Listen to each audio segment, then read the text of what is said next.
Hi everyone, this is going to be a mini lecture covering asymptotic analysis. I'll only be diving into what asymptotic analysis is, and then I'll be talking about the three bounds, big omega, big theta, and big O, and then I'll be walking through a quick example, just showcasing how we can intuitively think about these bounds for such a case. Okay, so first, let's ask ourselves, what is asymptotic analysis? I like to think about asymptotic analysis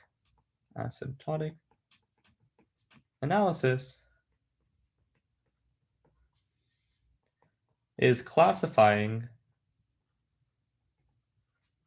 the runtime of a function.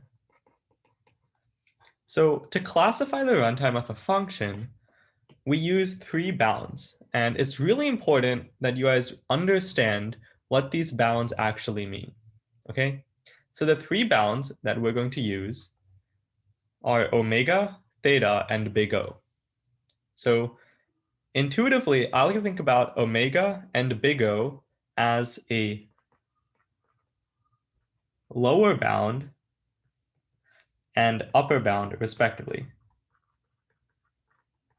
Okay? So what I mean by this is that if I ever give an omega bound on a given function, that omega bound is saying that this function will never be better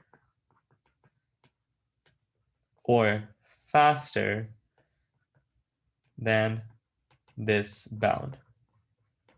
Okay? So when we talk about functions, I like to think about one function is being good if it takes less time to execute, right? Because a function that takes a lot of time isn't a good function. It's a slow function, it's bad. So when I talk about asymptotics, I like to think about an omega bound is saying that my function is never going to be able to do better than this bound, okay? Very similarly, we can think about a big O bound as the opposite of that, okay? Where now, instead of this function will never be better, this function will never be worse or slower than this bound.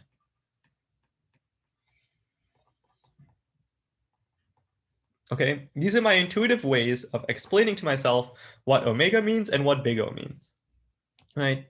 And the first thing that you guys should take away from this is that in practice, a big O bound is much more helpful than a big omega bound, right?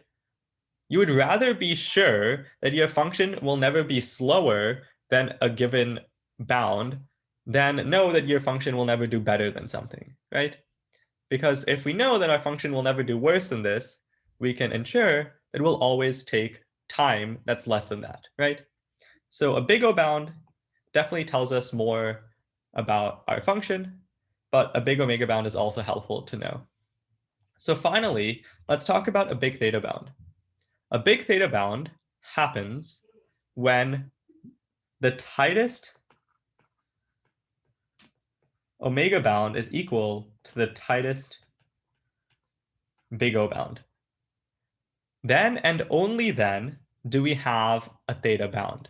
So a theta bound is intuitively our function will always take this amount of time to run.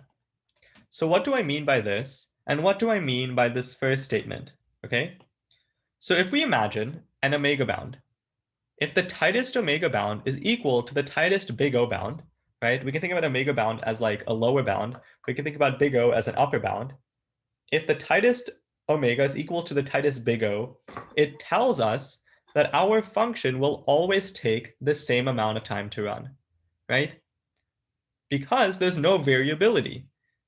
We will never have a runtime that's different than this runtime right here, right? And what do I mean by a tight big O bound? I haven't really defined that yet. So it's valid to have a big O bound that's really, really big, right? Suppose that we're going to walk into a quick example.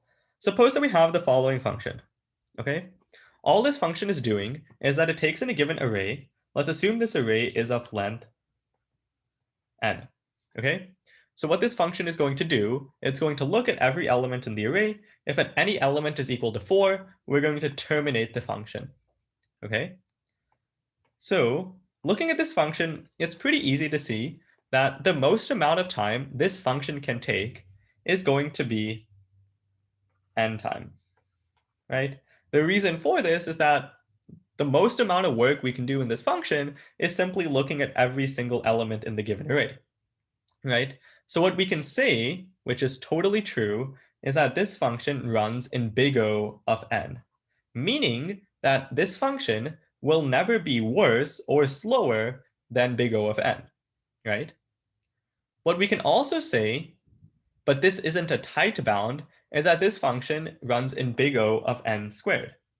This is also valid, but it's not a tight bound, right? The tightest big O bound we can give is big O of n, right? A valid big O could be big O of n squared, right?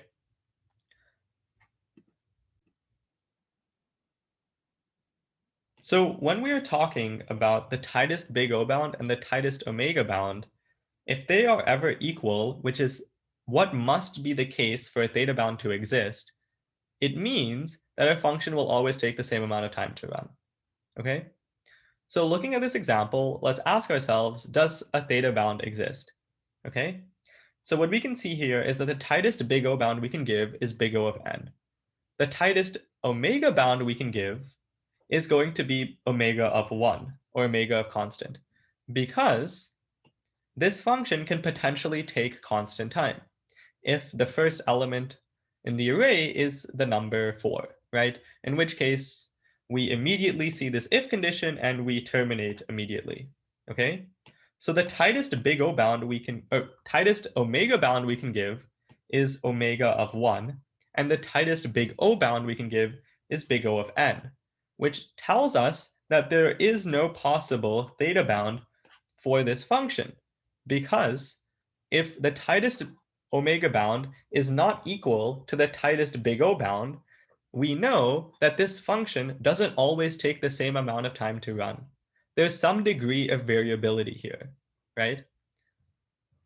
Okay, so with this in mind, like one possible way that we can have a theta bound for a similar type of function is suppose that in this for loop, all we're doing is just printing out x, okay? System.out.println x. So now we can see that this function always takes the same amount of time to run because the tightest omega bound is now omega of n. And indeed, and now we can have a theta bound of theta of n. Okay, so takeaways from this example is that when we approach asymptotics problems in the future, and we're trying to figure out what's the tightest big O bound we can give, what's the tightest omega bound we can give, right? When we want the tightest big O bound, we want to think about what could take the most amount of time possible, right? So in this case, what took the most amount of time possible for the older version of this function, if I can bring that back, is if 4 wasn't even part of the array and we went to the very end, right? On the other hand, if we're thinking about trying to find a tight omega bound, we should ask ourselves, how can my function take the least amount of time possible, right? In other words, how can this function be as efficient as possible, right? Can it terminate as quickly as possible? In this case, for it to terminate as quickly as possible, we see that the first element x in the array should be equal to 4, right? So yes, I hope this example helped, and we can definitely generalize it to different asymptotic examples we'll see later upcoming. All right, that's all for this mini lecture. I wish you guys good luck on the worksheet.